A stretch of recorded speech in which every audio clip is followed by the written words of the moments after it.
Previously, I have talked about that an I/O operation typically has two steps.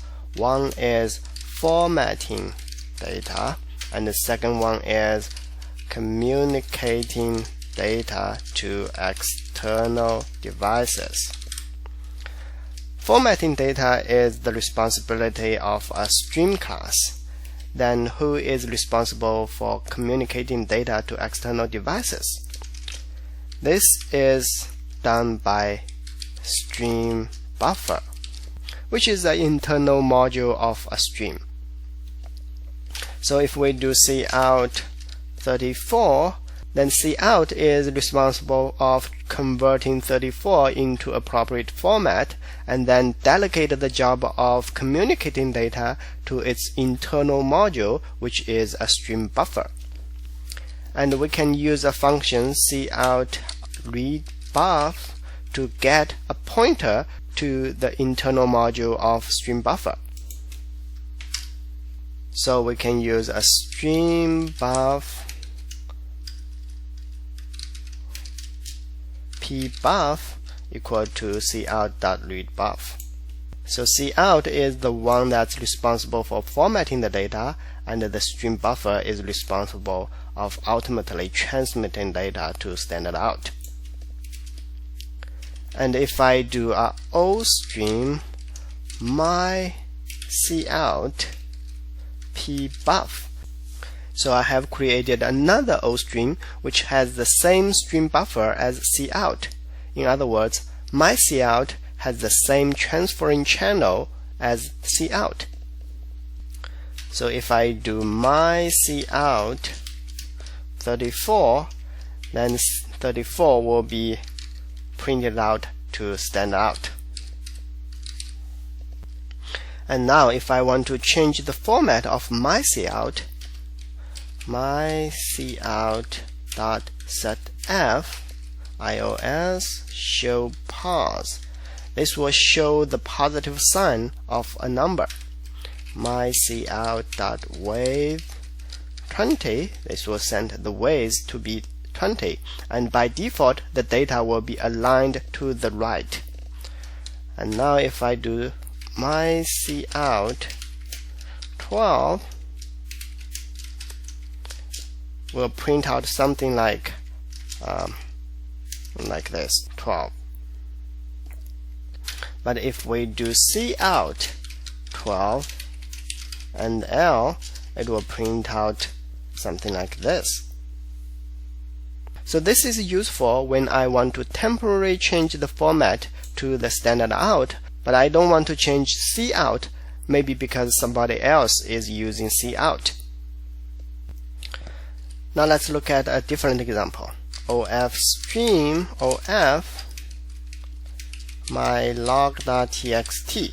This will open the file of mylog.txt for writing.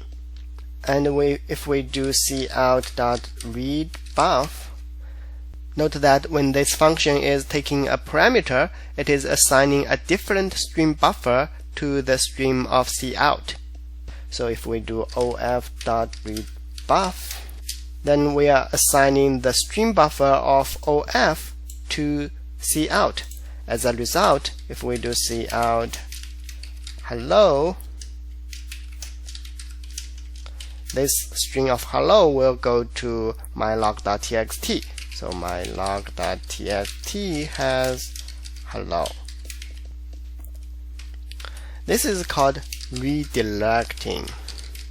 We are redirecting the standard out to a log file.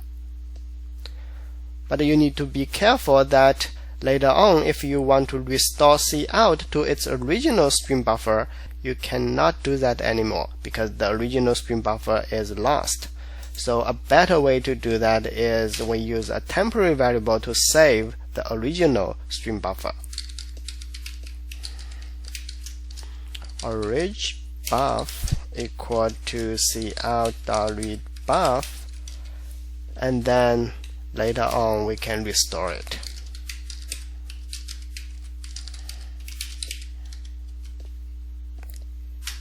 And now if we do cout goodbye, the standard out will have the goodbye.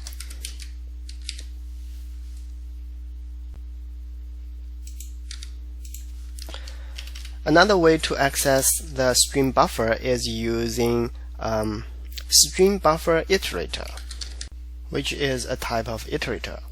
As example, stream buff iterator char I cin. If you have watched my iterator tutorial, you must be familiar with the concept of stream iterator. This is what it is, an input stream iterator. We can define another stream buff iterator char cout. So these are two stream iterators. And then we can do while I not equal to x, then O will be equal to I, and then increment O, increment I. This will take everything from input and then echo it out to the standard output until it sees the letter of X. Another way to do that is using the algorithm function copy. Stream buff iterator char cin. So this is the iterator pointing to the start of the input stream buffer. Stream buff iterator char. This is a default constructor. It points to the end of the stream buffer. And then stream buff iterator char cout.